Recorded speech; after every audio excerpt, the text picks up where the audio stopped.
जग की कोई रीत न जाने, मैं तो बस तेरी हुई दीवानी।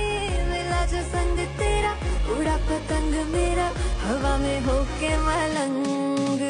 কিছুদিন আগে তোমাদের সাথে কিন্তু শাবিবের গায়ে হলুদের ভিডিও শেয়ার করেছিলাম, আর আজকে কিন্তু চলে এসেছি শাবিবের বিয়ের ভিডিও শেয়ার করতে। আর এখন তো আমাদের ছোটখাটো কিউটি জামাইয়ের অবস্থা তো দেখতেই পাচ্ছ, জামাই কিন্তু বিশাল পরিমাণে লজ্জা পাচ্ছে। আর আমি কিন্তু লিফটে উঠে ওর সাথে অনেকক্ষণ দুষ্টুমি করেছি যে জামাই তোমার বউ ছাড়া আজকের এই গেট আপে কেমন লাগছে। তো যাই হোক, আমরা কিন্তু সবাই মিরপুর 12 নম্বর কুজিন হাবে অলরেডি চলে এসেছি। আর এই রেস্টুরেন্টের রুফটপ ভিউটা এত সুন্দর, আমি কিন্তু অলরেডি বুকিং দেওয়ার সময় গিয়েছিলাম, তো একবার আসলে আগে দেখা হয়েছে, আর আজকে আসলে নাইট ভিউটা দেখছি। যাই হোক, টোটাল 18,000 স্কোয়ার ফিটের স্পেস বলে কথা, অনেক বড় তো হবেই। খুব সুন্দর ইন্টেরিয়র প্লাস লাইটিংটা এত বেশি জোস, মানে কি আর বলবো, অনেক বেশি ব্যাকগ্রাউন্ড ছিল আসলে ছবি তোলার জন্য। তা আমরা সবাই ফার্স্টে যে কি আর করা, ছবি তোলার লেগে পড়লাম।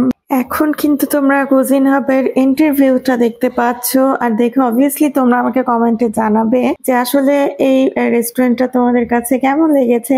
আর অ্যাজ এ ব্লগার আমার কিন্তু সব জায়গায় যেতে অনেক বেশি লেট হয়, বাট ফরচুনেটলি সেদিন কিভাবে যেন একদম এক্সাক্ট টাইমে পৌঁছে গিয়েছিলাম, অর্থাৎ জামাইয়ের সাথে গিয়েছিলাম।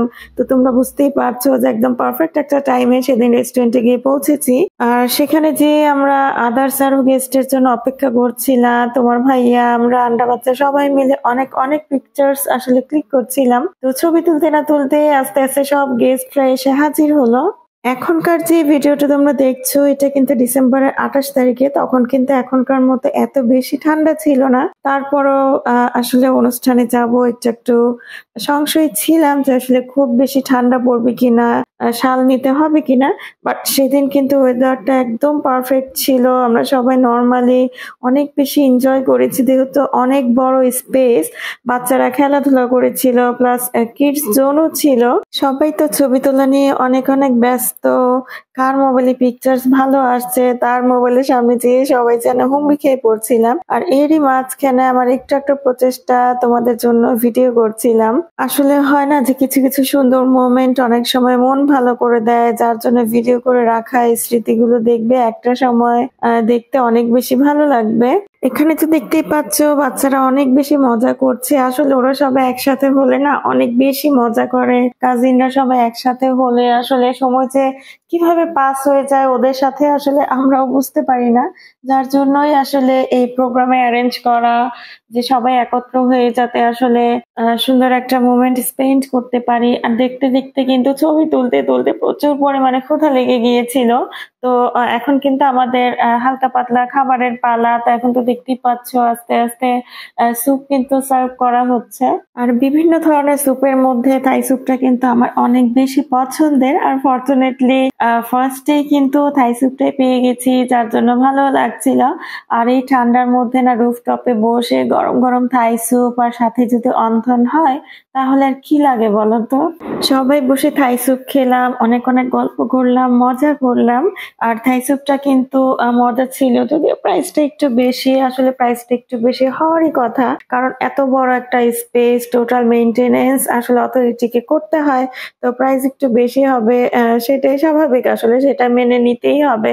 আর এখানে দেখো অন্থনটা সার্ভ করার সাথে সাথে কিন্তু বাচ্চারা নিয়ে নিচ্ছিল, তো আমি বললাম যে একটুখানি রাখো, ভিডিও করে নিই। তো এই যে ফ্যামিলিতে নতুন নতুন ব্লগার বলো, এই জ্বালা যন্ত্রণা কিন্তু কম বেশি সবাইকে পোহাতে হচ্ছে। আর এই তো আবারও কিন্তু হালকা পাতলা খাবার দাবার খেয়ে সবার যেহেতু কোনো কাজকর্ম নেই, কি আর করা, আবারও সবাই ছবি তোলার জন্য লেগে পড়লাম। আর একটু একটা ছবি তোলার পর কিন্তু আবারও আমাদের মেইন রাতের ডিনার কিন্তু অলরেডি সার্ভ করা হয়ে গেছে। আর রাতের ডিনার হিসাবে আমাদের সবার জন্য কিন্তু ছিল fried rice, chicken fry, soft drinks, আর ছিল 2 ধরনের ভেজিটেবলসটা কিন্তু অসাধারণ ছিল। আর এর সাথে ফ্রাইড রাইসটাও ভালো ছিল। বাচ্চারা তো এই ধরনের খাবারগুলো অনেক বেশি পছন্দ করে, কারণ বেশি মানুষ হলে না আসলে এই ধরনের খাবারগুলো বাসায় অনেক বেশি পরিমাণে রান্না করা যায় না, একটু একটু বাইরে গেলেই কিন্তু এই টাইপের খাবারগুলো খাওয়া হয়। আর এখন তো আসলে বিদায়ের পালা, খাবার দাবার শেষ, সোনার বাংলাদেশ, অনেক গেস্ট কিন্তু অলরেডি চলে গেছে আর আমরা কিছু কিছু মেম্বার্সরা ওয়েট করছিলাম। আর বাচ্চাদের একটু একটু ঠান্ডাও লাগছিল, এই তো সবাই মিলে আরেকটু কথাবার্তা বলে আস্তে আস্তে আমরা বিদায় নিলাম। আর এই সুন্দর মুহূর্তটিও আমাদের শেষ হয়ে গেল। সুন্দর মোমেন্ট গুলো না অনেক দ্রুত পাস হয়ে যায়, তাই না? কি বলো তোমরা সবাই?